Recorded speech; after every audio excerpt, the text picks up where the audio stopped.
ఏలూరు జిల్లాలో new year వేడుకలపై ఆంక్షలు విధించామన్నారు SP Pratap Shiva Kishore. Loud స్పీకర్ల ఏర్పాటుకు ముందస్తు అనుమతులు తీసుకోవాలని తెలిపారు. పేకాట ఆడిన, బహిరంగ ప్రదేశాల్లో మద్యం సేవించిన కఠిన చర్యలు తప్పవని హెచ్చరించారు. డ్రంక్ అండ్ డ్రైవ్ టెస్టులు నిర్వహిస్తున్నామని తెలిపారు. ఇదే అంశానికి సంబంధించి మరింత సమాచారాన్ని మా ప్రతినిధి శివసాగర్ అందిస్తారు.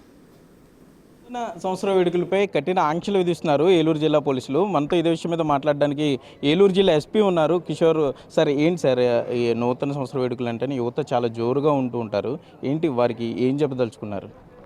ఇప్పుడు మనం పండుగ అనేది అందరికీ ఆనందకరంగా ఉండాలి, 10 మందికి ఆనందాన్ని మిగిల్చాలి.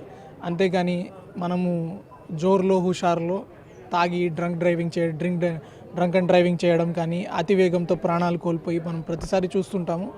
ఈ నూతన సంవత్సర వేడుకలలో తీరని విషాదాన్ని ఒకసారి మీ కుటుంబానికి మిగిల్చేసి వెళ్తారు. ఆ క్షణికమైన ఆనందం కోసం ఈ వాల్యుబుల్ ప్రాణాలు కోల్పోవడం, ఈ వేగంగా డ్రైవింగ్ చేయడము, తాగి నడపడము, లేకపోతే పక్కన వాళ్ళకి ఇబ్బంది కలిగా చేయడము, అట్లాంటివి ఏదైనా ఉంటే ఖచ్చితంగా పోలీసు టాలరేట్ చేయరు. వాళ్ళు కూడా వాళ్ళ ఫ్యామిలీస్కి దూరంగా నూతన సంవత్సర వేడుకలు జరుపుకోకుండా ప్రజల శాంతి భద్రతల కోసం, ప్రజల మీ క్షేమం కోసమే రోడ్స్ మీద గస్తీ చేస్తారు. ఆ టైంలో వాళ్ళకి కూడా సహకరించాల్సిందిగా కోరుతున్నాము. ఎస్పెషలీ పేరెంట్స్ ఎవరైతే ఉన్నారో మీ మైనర్ పిల్లలకి బండ్లు ఇవ్వద్దు. మీ మైనర్ పిల్లలు ఏదైనా బండి వాడి ఏదైనా యాక్సిడెంట్కి కారణమైతే ఇప్పుడు చట్టం ప్రకారం ఖచ్చితంగా పేరెంట్స్ విల్ బి ఎలిజిబుల్. మాకు తెలియకుండా తీసుకుపోయాడని చెప్తే అది చట్టం కూడా ఒప్పుకోదు. సో మీరు సేఫ్ కస్టడీలో మీ వెహికల్స్ పెట్టుకోవాలి. సార్, అంటే అర్ధరాత్రి 12 గంటలకి జనవరి 1 వస్తుందంటేనే యువత అంతా రోడ్ల మీదకి వచ్చి హల్చల్ చేస్తుంటారు, అందరికీ నూతన సంవత్సరం చెప్పాలని. ఏంటి ఇప్పుడు ఆ అవకాశం ఉందా, లేకపోతే 10 గంటలు 9 గంటలు రాత్రి ఏమన్నా ఈ టైం వరకే అని చెప్పి ఏమన్నా రిస్ట్రిక్షన్స్ ఏమైనా ఉన్నాయా? వాళ్ళ ఇళ్ళల్లో హ్యాపీగా చేసుకోవచ్చు, వాళ్ళ అందరికీ శుభాకాంక్షలు చెప్పుకోవచ్చు, స్వీట్స్ పంచుకోవచ్చు. కానీ రోడ్డు మీద సైలెన్సర్ లేకుండా తిరగడము, అతి వేగంగా తీసుకుపోవడము, రోడ్డు మీద మధ్యలో కేకులు కట్ చేయడము, ఇట్లాంటివి డ్రంక్ డ్రైవింగ్ చేయడము, ఇట్లాంటివి చేస్తే కఠిన చర్యలు తీసుకుంటాం, ఫైన్ ఏం కేసు పెడతాం, మీ విద్యార్థి జీవితానికి అన్నిటికీ ఇబ్బంది పడతాం. సో అట్లా హ్యాపీగా చేసుకోండి జాబ్.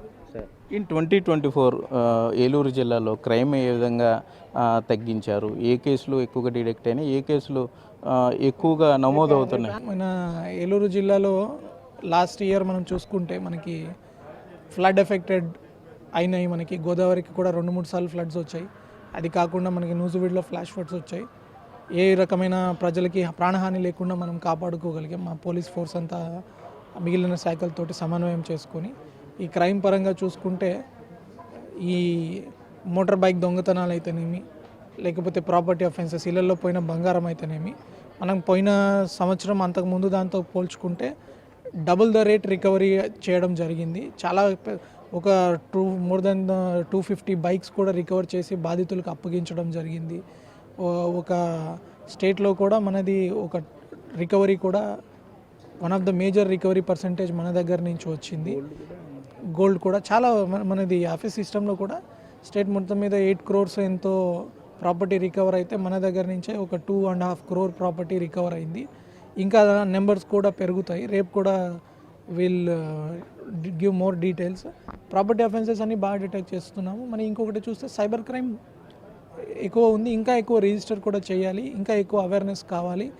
ఇంకొకటి కాకుండా ఈ క్షణికావేశంలో పిల్లలు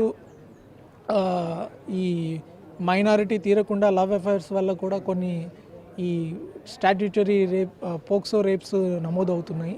దాని మీద కూడా ఈ అభయ టీమ్స్ ఈ మేజర్ వచ్చేంత వరకు ఈ లవ్ అఫైర్స్కి దూరంగా ఉండడము, వాళ్ళకి ఎడ్యుకేట్ చేయడానికి కూడా మనము కోషిష్ చేస్తున్నాము. ఇంకొకటి సీసీటీవీ ప్రాజెక్ట్స్ కూడా త్వరలో తీసుకొస్తున్నాము. చాలా వరకు సీసీటీవీ అవేర్నెస్ కూడా తీసుకొస్తున్నాము. సీసీటీవీస్ కానీ చాలా మనకి హెల్ప్ చేశాయి ఈ కేసెస్ డిటెక్షన్లో. కానీ ఇంకొకటి రోడ్డు ప్రమాదాలు కొంచెం తగ్గాయి. అండ్ ఈ క్షణికావేశంలో భార్యలని భర్తలు చంపిన కేసెస్ కొంచెం పెరిగాయి. ఇంకా కొన్ని దగ్గరలో మర్డర్ కేసెస్ పెరిగినట్లు ఉన్నా కూడా 174గా అనుమానం లేకుండా దాచిపెడదామన్న కేసెస్ని కూడా ఒక 3 కేసులు డిటెక్ట్ చేయడం వల్ల నెంబర్ మీకు పెరిగినట్లు కనిపించవచ్చు. But that is actually good. దాచిపెట్టబడిన కేసును కూడా బయట తీసుకొచ్చి వాళ్ళు మర్డర్ కింద డిటెక్ట్ చేశారు. సార్ రాష్ట్రంలోనే మొట్టమొదటిసారిగా ఏలూరు జిల్లా పోలీసులు సీసీ కెమెరాల్లో ఏ టెక్నాలజీ వాడుతున్నారు, దానివల్ల ఈ క్రైమ్ తగ్గించడం కానీ దొంగలను పట్టుకునే విధానం ఏంటి సార్, అసలు ఈ ప్రాసెస్ ఏంటి, ఎక్కడ మానిటర్ చేస్తున్నారు, ట్రయల్ రన్ ఎక్కడే? సో ఏలూరు పోలీసు ఎలా ఉన్నారంటే ఎఫ్ఐఆర్ ఫ్రీగా రిజిస్టర్ చేయాలి. క్రైమ్ పెరిగిందా తగ్గిన దానికంటే క్రైమ్కి మనం ఎలా రియాక్ట్ అవుతున్నాం అన్నది మా మెయిన్ గోల్ ఉంది. జనాభా పెరుగుతున్నారు, మన అవేర్నెస్ కూడా పెరుగుతుంది. సో కొన్ని క్రైమ్ పెరుగుతాయి న్యాచురల్గా, దాన్ని మనం ఎలా మనము డిటెక్ట్ చేసి పట్టుకుంటున్నాం అన్నది ఉంది. ఎవరు కూడా స్టేషన్కి వచ్చి వాళ్ళు ఎఫ్ఐఆర్ రిజిస్టర్ చేయకుండా వెనక్కిపోయేది లేదు. వాళ్ళు ఒకవేళ ఎవరైనా అట్లాంటి ప్రాబ్లం ఉన్నా కూడా మాకు వాట్సాప్ నెంబర్కి మెసేజ్ చేస్తున్నారు, డైలీ అది నేను చూస్తున్నాము. వాళ్ళందరికీ మ్యాక్సిమం జెన్యూన్ కంప్లైంట్ ఉన్న ప్రతిదీ ఎఫ్ఐఆర్ రిజిస్టర్ చేస్తున్నారు. నూతన సంవత్సర వేడుకలు చాలా జాగ్రత్తగా చేసుకోవాలి, రోడ్ల మీద ట్రిపుల్ రైడింగ్ కానీ మద్యం తాగి డ్రైవ్ చేయడం వంటివి చేయొద్దు అంటున్నారు. మైనర్లకి వాహనాలు ఇవ్వద్దు, తల్లిదండ్రులు జాగ్రత్తగా చూడాలి, ప్రాణాలు పోతే మళ్ళీ తిరిగి రావంటూ కూడా ఏలూరు జిల్లా ఎస్పీ కొమ్మి ప్రతాప్ కిషోర్ చెప్పే పరిస్థితులు అయితే ఇక్కడ ఉన్నాయి. Cameraman Bhagyaraj Sagar, Big TV.